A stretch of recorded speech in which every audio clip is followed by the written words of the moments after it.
Assalamualaikum warahmatullahi wabarakatuh. Apa kabar semuanya? Perkenalkan, nama saya Uswatunisa, NIM 1908107050 dari kelas PGMI 4B. Dalam video ini, saya akan menjelaskan tentang sejarah kelahiran dan misi kerasulan Nabi Muhammad SAW. Nabi Muhammad lahir pada hari Senin, tanggal 12 Rabiul Awal tahun Gajah yang bertepatan dengan tanggal 20 April 570 Masehi. Ayahnya bernama Abdul Muthalib, seorang kepala suku Quraisy. Ibunya bernama Aminah binti Wahab dari Bani Zuhroh. Ketika Nabi Muhammad dalam kandungan 3 bulan, Abdullah ayahnya meninggal dalam perjalanan ke Yasrib. Ayahnya meninggalkan harta warisan berupa 5 ekor unta, sekawan biri-biri, dan seorang budak perempuan bernama Ummu Aiman yang kemudian mengasuh Nabi Muhammad setelah Nabi lahir. Nabi disusui ibunya hanya selama 3 hari. Ketika ibunya meninggal, Nabi berusia 6 tahun. Setelah Aminah meninggal, Abdul Muthalib yang merawat Nabi Muhammad selama 2 tahun. Tanggung jawab selanjutnya beralih kepada pamannya, yaitu Abu Thalib. Wanita yang pernah menyusui Nabi Muhammad yaitu yang pertama ibunya, Aminah binti Wahab, yang kedua Suwaibah, hamba saya Abu Lahab, yang ketiga yaitu Halimah binti Abu Dawaib Asyadiyah. Sejak kecil, Nabi Muhammad telah memperlihatkan keistimewaannya yang sangat luar biasa. Usia 5 bulan, Nabi Muhammad sudah pandai berjalan, dan di usia 9 bulan ia sudah bisa berbicara. Pada usia 2 tahun, Nabi sudah bisa dilepas bersama anak-anak Halimah yang lain untuk mengembala kambing. Pada saat Nabi Muhammad berusia 6 tahun, ibunya Aminah binti Wahab mengajaknya ke Yasrib atau Madinah untuk mengunjungi keluarganya dan mengunjungi makam ayahnya bersama Ummu Aiman, budak suruhan perempuan keluarganya. Namun dalam perjalanan pulang, ibunya jatuh sakit, kemudian meninggal dunia dan dimakamkan di sana. Nabi Muhammad SAW ikut untuk pertama kali dalam kafilah dagang ke Syria, Syam dalam usia baru 12 tahun. Ketika berusia 15 tahun, beliau ikut serta dalam perang Fujar. Tugasnya menangkis panah yang diarahkan kepada paman-pamannya. Keikutsertaannya dalam perang di usia muda ini menjelaskan keberanian Nabi yang tiada bandingan.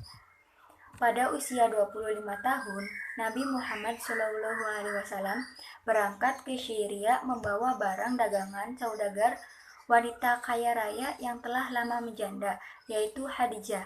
Dalam perdagangan ini, Muhammad memperoleh laba yang besar. Khadijah akhirnya melamar Muhammad. Lamaran itu diterima dan perkawinan segera dilaksanakan.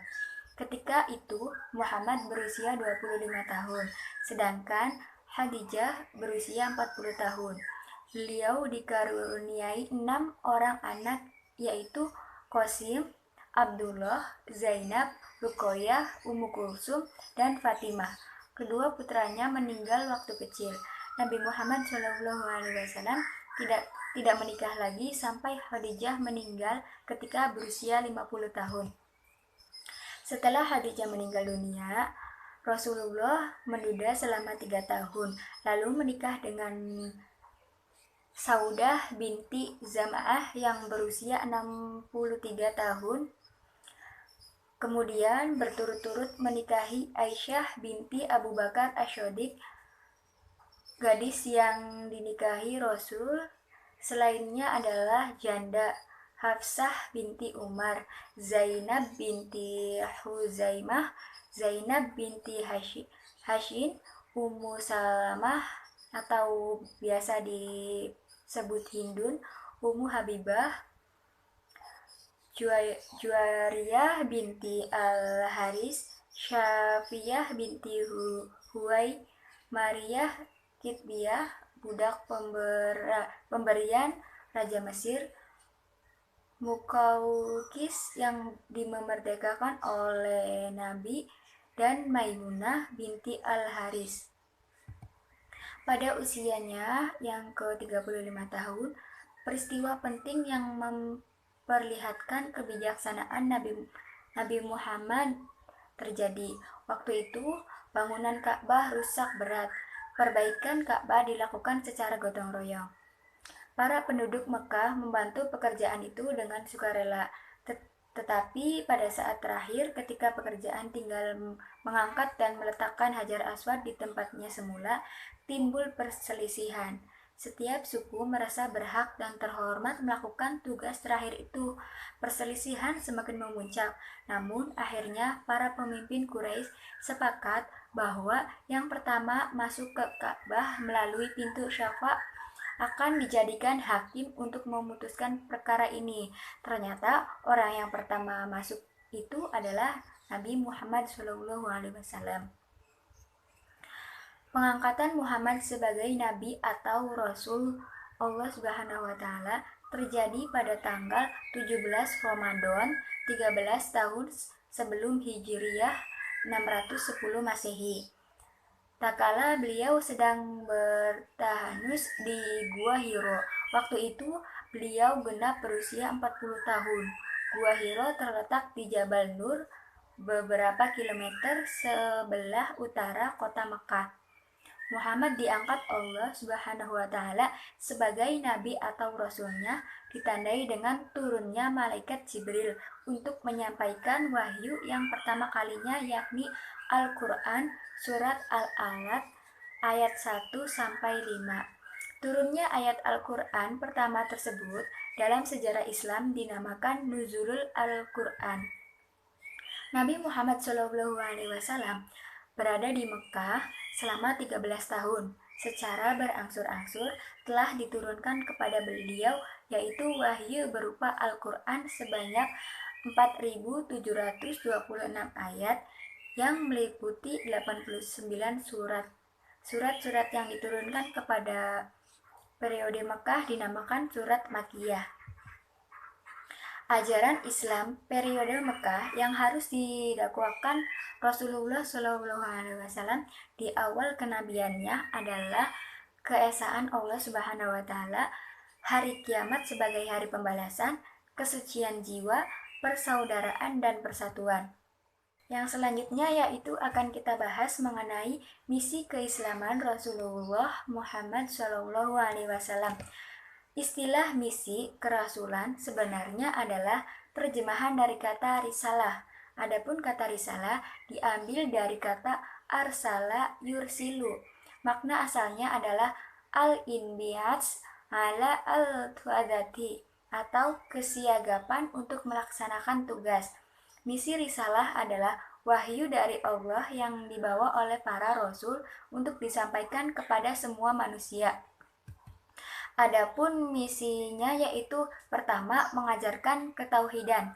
Rasulullah mengajarkan untuk mengesahkan Allah dan memberantas kemusyrikan yang dilakukan oleh masyarakat Mekah pada saat itu. Hal ini dijelaskan dalam Al-Quran, yang artinya, dan kami tidak mengutus seorang Rasul sebelum engkau Muhammad, melainkan kami wahyukan kepadanya bahwa tiada Tuhan yang berhak disembah selain aku, maka sembahlah aku.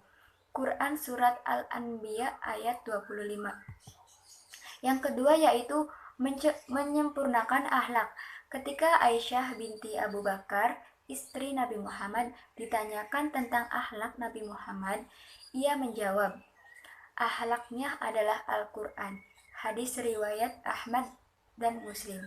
Nabi Muhammad SAW bersabda, artinya diriwayatkan dari Abi Hurairah, sesungguhnya aku diutus untuk menyempurnakan akhlak.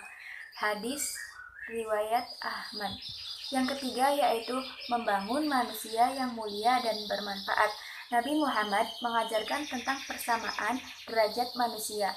Nabi Muhammad juga mengajarkan agar penyelesaian masalah tidak boleh dilakukan dengan cara kekerasan, namun harus dilakukan dengan cara-cara yang damai dan beradab.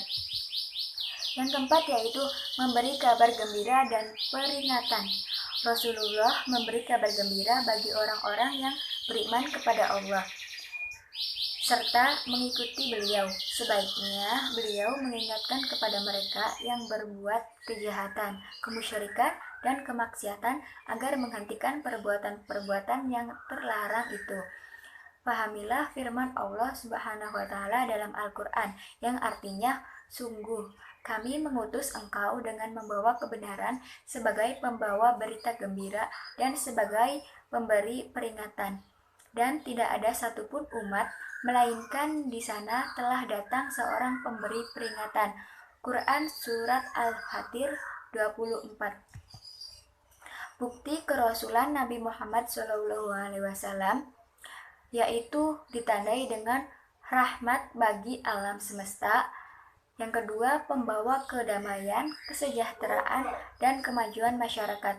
Cukup sekian penjelasan dari saya, kurang dan lebihnya mohon maaf. Wassalamualaikum warahmatullahi wabarakatuh.